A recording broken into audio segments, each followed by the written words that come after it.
Okay, ready to explore? Today we're diving into Bangkok, Thailand. Amazing. We're going to make you a Bangkok pro, ready for that first big trip. It's a city that has everything. Ancient temples, bustling markets, you name it. Incredible food, the friendliest people you'll meet. I'm sold already. Yeah. So we've got a ton of travel guides and articles. We're ready to break it all down. Let's do it. First up, when's the best time to go? When can we expect that perfect Bangkok weather? If you want those sunny skies and nice, pleasant temps, you got to go between November and February. Right. That's the sweet spot. You can check out those temples and markets without, melting. Perfect. What about the rest of the year? What if we can't make it during those months? What should we expect? Well, March to May, it gets really hot. Like really hot. We're talking 90s. And then June to October, that's monsoon season. It won't rain all the time. Okay. But yeah, you got to be prepared for that. So let's say we booked our flights, bags are packed, we've landed in Bangkok. Yeah. It's that perfect November to February weather. Yeah. What do we do? All right, let's start in the heart of Bangkok. Okay. The Grand Palace. It's not just a building, it's this huge complex. It was home to the Thai kings for centuries. Wow.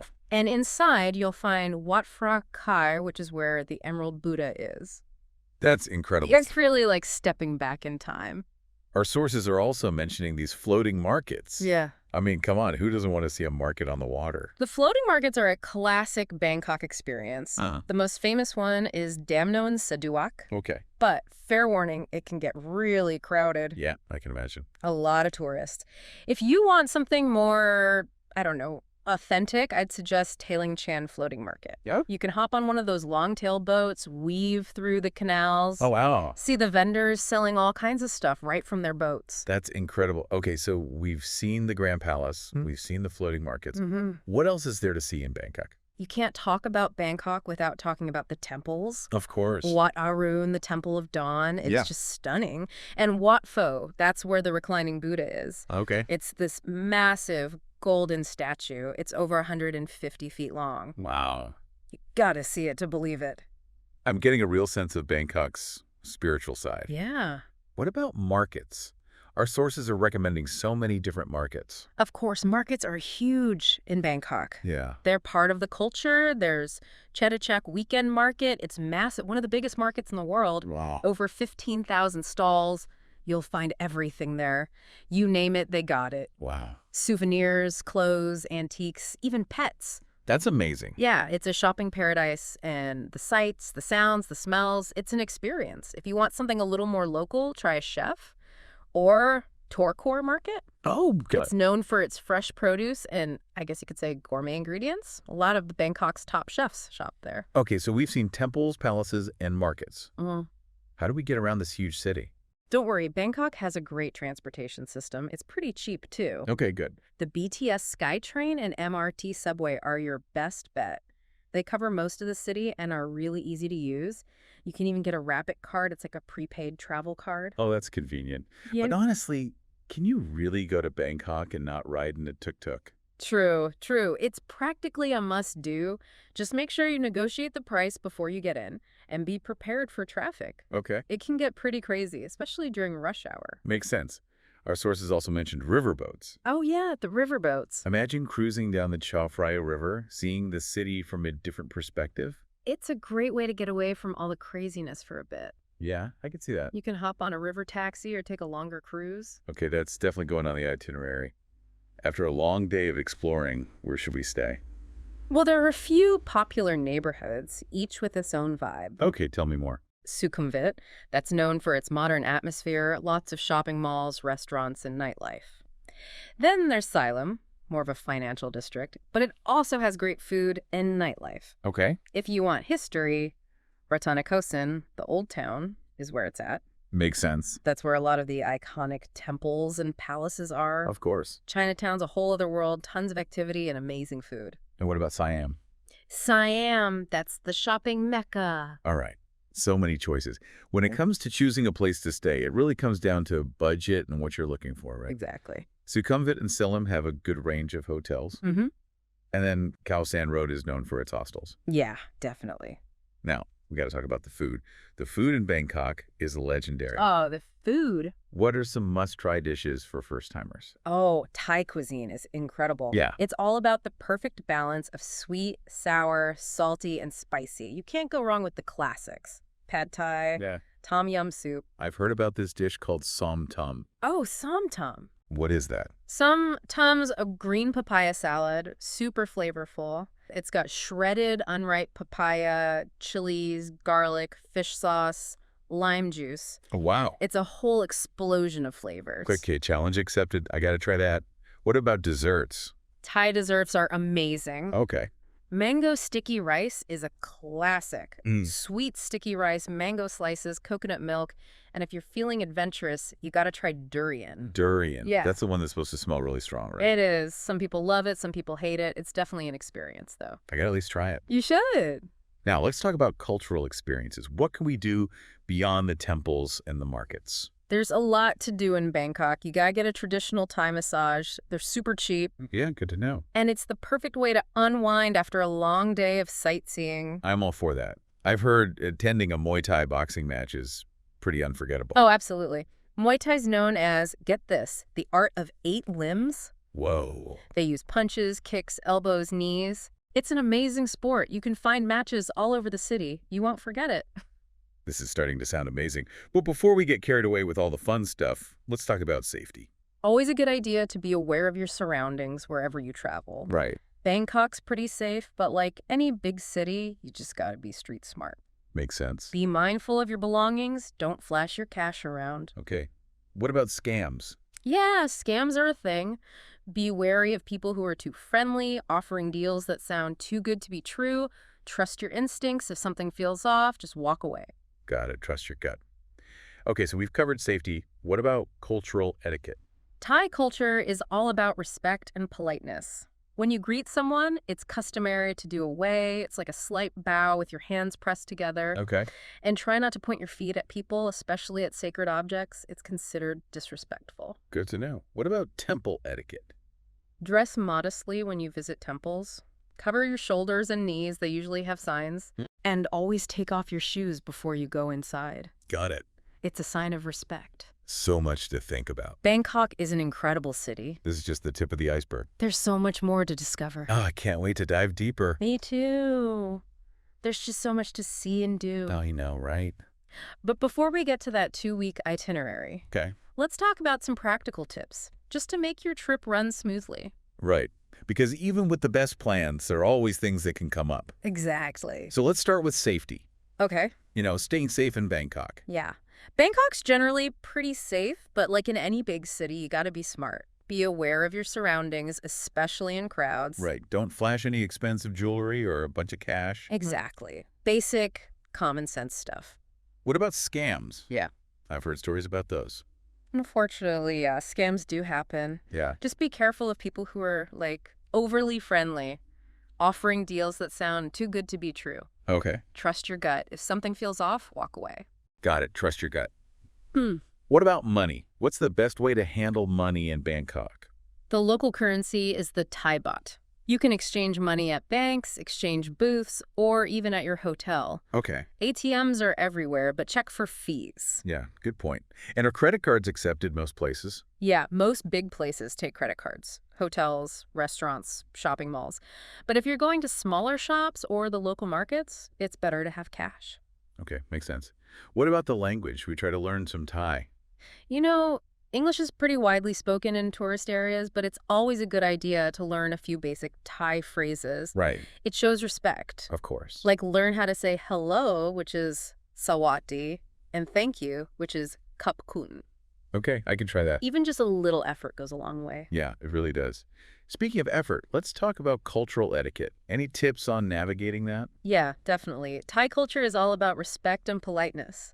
So when you greet someone, it's customary to do a way. Right, the little bow with your hands pressed together? Exactly. And don't point your feet at people. Okay, Especially not at sacred objects. It's considered very rude. good to know.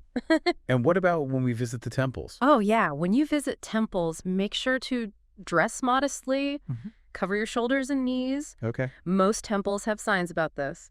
And always take off your shoes before you go inside. Gotta take off your shoes. It's just a sign of respect. All right, so much to remember. What about packing? Any must-pack items for a trip to Bangkok? Let's see. Comfortable shoes are a must. You'll be doing a lot of walking. Definitely. Bangkok's hot, so pack light, breathable clothes. Okay. Think cotton or linen. Don't forget a hat, sunglasses, sunscreen, and bug spray. Okay, bug spray, got it. Yeah. What about jet lag? Any tips for dealing with that? Jet lag's the worst. The best thing to do is try to adjust to the local time zone as quickly as you can. Right. Stay awake during the day, even if you're tired. It's tough. I know. And stay hydrated, drink lots of water, avoid caffeine and alcohol before bed. Good advice. Okay, last question before we get to the itinerary. Bargaining. Is that a thing in Bangkok? Yeah, bargaining is part of the culture, especially at markets and with street vendors. Okay. Don't be afraid to negotiate a bit. Just do it respectfully. Got it. Bargain respectfully. I could do that.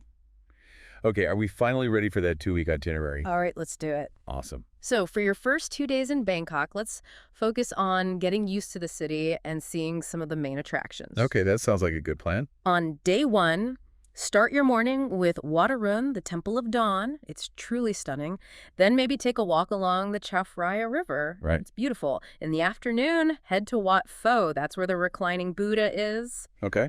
And if you have time, you can even get a traditional Thai massage at the Wat Pho Massage School. Oh, I like that idea. For dinner, Chinatown. Experience the street food scene. Yaowarat Road is amazing at night. I'm getting hungry just thinking about it.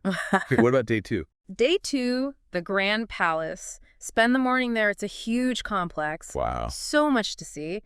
In the afternoon, take a long-tail boat ride through the canals. The canals. The Klongs. Okay. It's a completely different side of Bangkok. I can imagine. For dinner, maybe check out the Thong Lor neighborhood. Oh. It's got a lot of hip restaurants and bars. Good mix of Thai and international food. Okay, we're 2 days in. We've seen temples, palaces, street food, the canals. What's next? Days 3 and 4, let's get out of the city center a bit. Ooh, I like that. Day 3, take a day trip to Ayutthaya. Oh, okay. It's the ancient capital of Thailand. I've heard of it. It's like a UNESCO World Heritage Site, right? Yeah, exactly. It's got these amazing temple ruins and palaces. You can hire a driver or take a train. Okay. It's a pretty scenic train ride. Nice. Check out Wat Mahathat, Wat Frasi Sanfet, and Wat Chawatthanaram. Wow. They're all really incredible examples of ancient Siamese architecture. If you have time, visit the Bang Pae in Summer Palace. Okay, that sounds amazing. It's really beautiful. Day 4, let's go to Damnoen Saduak Floating Market. Okay, the floating market. It's a classic tourist spot, but still an experience.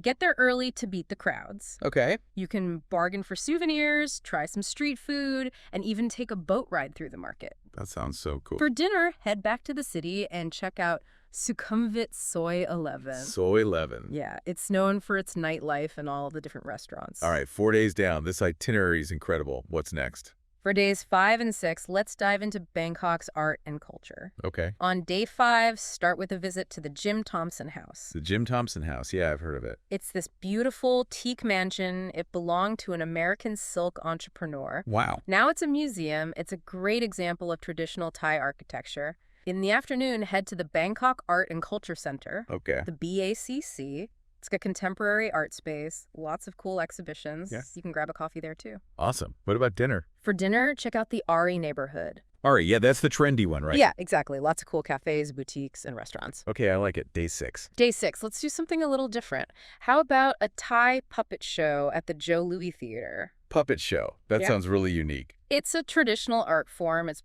pretty mesmerizing. Okay. In the afternoon, explore the street art in the Bangrak district. Lots of colorful murals and graffiti. Oh, wow. Street art. For dinner, let's head back to Thong Lor. It has an amazing nightlife scene, rooftop bars, jazz clubs, pubs, whatever you're into. Awesome. Thong lore again. Mm-hmm. I'm sensing a theme here. Okay, days 7 and 8, what's on the agenda? Let's take a little break from all the sightseeing. A break. Days 7 and 8, relaxation and rejuvenation. Oh, yes, please. I think we'll need it after all that exploring. Right. So day 7, start with Lumpini Park. Okay. It's a green oasis in the middle of the city. You can go for a jog, do some Tai Chi with the locals. I love that. You can rent a paddle boat, just relax by the lake. I like the sound of that. Nice and peaceful. In the afternoon, get another Thai massage. Yes, I'm all about the Thai massages. There are massage places everywhere in Bangkok. That's good to know. You can try a traditional Thai massage, a foot massage, an aromatherapy oil massage. So many options. I know, right? It's great. For dinner, Chinatown again. Chinatown. What is it about Chinatown that keeps drawing us back? The food, you can get dim sum, street food, Peking duck. It's amazing. Okay. You convinced me. I'm there. What about day 8? Day 8. Let's take a day trip to one of the islands near Bangkok. Oh, an island. That sounds nice. Which one? How about Koh Kret? Phuket. Okay. It's in the Chao Phraya River. It's known for its pottery, its temples, and it's just got a really laid-back vibe. All right. That sounds perfect for a little escape from the city. Exactly. You can take a ferry there from Nonthaburi Pier, explore the temples, check out the pottery shops, have some seafood by the river. Okay. You can even rent a bike and explore the island. Koh Kret it is. What about dinner? Should we stay on the island? Let's head back to the city for dinner. Okay. Where to? The Siam Square area has a lot of good restaurants, both Thai and international. Perfect. Yeah. All right. 8 days into our Bangkok adventure, and I'm feeling pretty good about this itinerary. I know. But we can't stop now. What else is there? So much more. For days 9 and 10, let's explore some of Bangkok's hidden gems. Ooh, hidden gems. I like it. On day 9, let's go to the Maeklong Flower Market. Flower market, okay. It's one of the biggest flower markets in Southeast Asia. Wow. You'll find everything there. Orchids, lilies, jasmine garlands, everything. When's the best time to go? It's open 24 hours, but it's really something special in the early morning Oh, wow. when all the fresh flowers arrive. It's Yeah. beautiful. In the afternoon, let's explore the Klung Bang Luang neighborhood. Klong Bang Luang. Okay. It's this little hidden gem off the beaten path.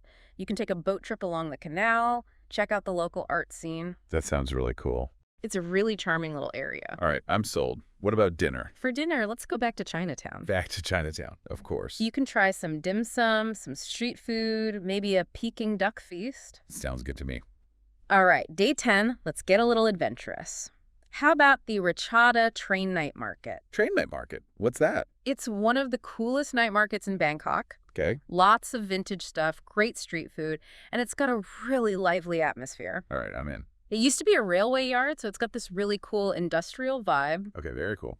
For dinner, let's head back to Sukhumvit and check out Soy 38. Soy 38. Yeah, it's a street food haven. All sorts of Thai dishes. Okay. I'm getting hungry. All right. So we've seen temples, markets, the art scene, the canals. We even took a day trip to an island.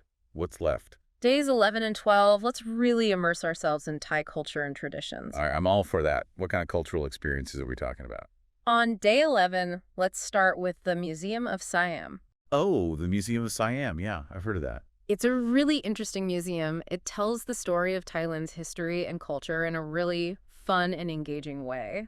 Okay. You'll learn a lot. Awesome. In the afternoon, how about a traditional Thai dance performance? Oh, wow. That sounds beautiful. Yeah, the costumes, the movements, it's really captivating. Where can we see one of those? You can find them at a bunch of places around the city, like the National Theater or the Sala Chalermkrung Royal Theater. Okay, we'll have to check that out. What about dinner? For dinner, let's go to Thonglor again. Thonglor. You just can't get enough of Thonglor. It's a great neighborhood. What are we doing this time? This time, let's go for a rooftop restaurant. Ooh, rooftop. Amazing views of the city. You can enjoy some great food while looking out over the skyline. Okay, rooftop dinner it is. What about day 12? Day 12, let's try something a little different. How about a visit to a Muay Thai training camp? Muay Thai training. Yeah. I don't know if I'm ready to get in the ring. You don't have to fight. Okay. Lots of these camps offer classes for beginners. They'll teach you the basic techniques. Oh, that could be fun. It's a great workout, and you'll learn a lot about Thai culture. I'm in. What about the afternoon? In the afternoon, the Chatuchak Weekend Market. Yeah, It's massive. You could spend all day there. Clothes, souvenirs, antiques, art, you name it. I know, I can't wait. And dinner. Dinner, let's go back to Ari. Ari again. Try a ramen shop, check out one of the breweries, or maybe go for a fancy dinner at one of the upscale restaurants. Lots of options. Exactly. All right, so that brings us to our last 2 days in Bangkok, days 13 and 14. Yeah. What should we do to wrap up this incredible trip? Let's take it easy, soak up the atmosphere, do some last-minute shopping, and just enjoy our last moments in Bangkok. Okay, I like it. On day 13, let's start with a rooftop bar. Another rooftop. One last time, have a cocktail, enjoy the view, and just think about all the amazing things we've seen and done. Cheers to that. In the afternoon, maybe some last-minute shopping at Siam Paragon or MBK. Okay. Pick up some souvenirs or treat yourself to something special. Sounds like a plan. And dinner. For dinner, how about a Michelin-starred restaurant? Ooh, fancy. A perfect way to end our Bangkok adventure. I couldn't agree more. Day 14. Day 14, let's just relax and enjoy the city. Okay. Have breakfast at a nice cafe, maybe visit another temple. Just take it easy. Yeah. And then head to the airport full of amazing memories. I'm already feeling nostalgic. This deep dive into Bangkok has been incredible. It has. Temples, markets, canals, hidden neighborhoods. Street food, rooftop bars, you name it. We've covered it all. We have. I think our listeners are ready to book your tickets. I hope so. To everyone listening, Bangkok is waiting for you. Go experience the magic for yourselves. And remember, keep an open mind, be adventurous, and let Bangkok surprise you. Well said. Safe travels, everyone. Safe travel. And until next time, keep exploring.